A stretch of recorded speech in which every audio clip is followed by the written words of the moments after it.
ಕಾಡು ಜನಗಳ ಈ ಹಾಡು ನಾಡಿನ ಜೀವ ತುಂಬಿದೆ. ಅಡವಿ ದೇವಿಯ ಕಾಡು ಜನಗಳ ಈ ಹಾಡು ನಾಡಿನ ಜೀವ ತುಂಬಿದೆ. ಕನ್ನಡ ನಾಡೇ ಮಧುಚಂದ್ರ, ಕನ್ನಡ ನುಡಿಯೇ ಶ್ರೀಗಂಧ.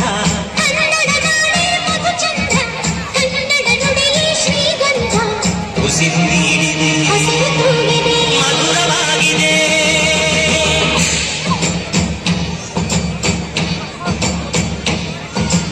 ಅಡವಿ ದೇವಿಯ ಕಾಡು ಜನಗಳ ಈ ಹಾಡು ನಾಡಿನ